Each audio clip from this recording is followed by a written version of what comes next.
देश का सबसे बड़ा स्टॉक एक्सचेंज एनएसई पिछले कुछ दिनों से लगातार सुर्खियों में है। सेबी की एक रिपोर्ट के मुताबिक एनएसई की सीईओ रही चित्रा रामकृष्ण अपने कार्यकाल के दौरान लिए गए फैसलों में हिमालय पर रहने वाले किसी अज्ञात योगी से सलाह मशविरा करती थी। अब इन दोनों के बीच की विदेश यात्राओं को लेकर भी जानकारियां सामने आ रही है। 2013 से 2016 के दौरान देश के सबसे बड़े स्टॉक एक्सचेंज एनएसई में कथित स्कैम को लेकर रोज नए खुलासे हो रहे हैं। सेबी की 190 पेज की रिपोर्ट में एनएसई के कामकाज को लेकर कई तरह के सवाल खड़े हो रहे हैं। यह रिपोर्ट सामने आने के बाद देश की विभिन्न एजेंसियां हरकत में आ गई है और एनएसई की पूर्व सीईओ चित्रा रामकृष्ण और इस पूरे मामले से जुड़े अन्य लोगों के खिलाफ जांच शुरू हो गई है। नेशनल स्टॉक एक्सचेंज की पूर्व सीईओ और प्रबंध निदेशक चित्रा रामकृष्ण के खिलाफ हिमालय में रहने वाले एक अज्ञात योगी के साथ कथित तौर पर गोपनीय जानकारी साझा करने के लिए जांच चल रही है। खबरों के मुताबिक नेशनल स्टॉक एक्सचेंज में चित्रा के कार्यकाल के दौरान लिए गए फैसले इस अज्ञात योगी के सुझावों से भी प्रभावित थे। चित्रा रामकृष्ण के खिलाफ सीबीआई से लेकर आयकर विभाग जांच में जुटे हुए हैं। सेबी की रिपोर्ट में आरोप लगाया गया है कि चित्रा रामकृष्ण ने एनएसई की वित्तीय और कारोबारी योजनाओं की क्लासिफाइड जानकारियां योगी के साथ साझा की। सेबी ने ईमेल के आधार पर पाया कि रामकृष्ण इस व्यक्ति से 2015 में कई बार मिली थी।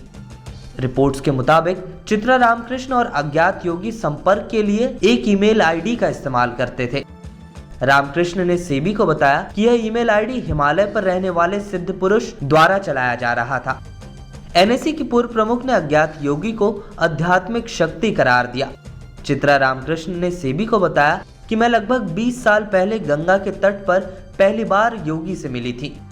इसके बाद सालों तक मैंने कई व्यक्तिगत और व्यावसायिक मामलों पर उनका मार्गदर्शन लिया। चूंकि वह अपनी मर्जी से मिलते थे, इसलिए मेरे पास उनके स्थान के बारे में कोई जानकारी नहीं थी। मैंने उनसे एक ऐसा जरिया बताने को कहा जिससे जब भी मुझे उनकी जरूरत महसूस हो, मैं उनका मार्गदर्शन प्राप्त कर सकूं। जिसके बाद उन्होंने मुझे एक ईमेल आईडी दी जिस पर मैं उनसे अपनी बात कह सकती थी। जब चित्रा से पूछा गया कि हिमालय में रहकर कैसे योगी ईमेल का इस्तेमाल करते थे और नियमित रूप से संपर्क में रहते थे, इसके जवाब में चित्रा ने कहा कि जहां तक मेरी जानकारी है, उनकी अलौकिक शक्तियों की वजह से उन्हें फिजिकली कोऑर्डिनेट करने की जरूरत नहीं होती थी। चित्रा और अज्ञात योगी के बीच ईमेल के जरिए हुई बातचीत में कई सनसनीखेज बातें और सामने आई है। इनमें से एक ईमेल में योगी ने पूर्व एनएसई प्रमुख के साथ सेशल्स ट्रिप की प्लानिंग की है। टैक्स हेवन सेशल्स जाने के लिए योगी ने एक मेल में चित्रा को लिखा था कि आप अपने बैग तैयार रखिएगा, मैं सेशल्स ट्रिप की प्लानिंग कर रहा हूं, अगर आप आ सकती हैं तो कोशिश कीजिएगा। अगर आप स्विमिंग जानती हैं तो हम सेशल्स में सी बात एंजॉय कर सकते हैं और बीच पर रेस्ट कर सकते हैं। इस वीडियो में फिलहाल के लिए बस इतना ही। देश दुनिया की तमाम खबरों के लिए बने रहिए लोकमत हिंदी के साथ।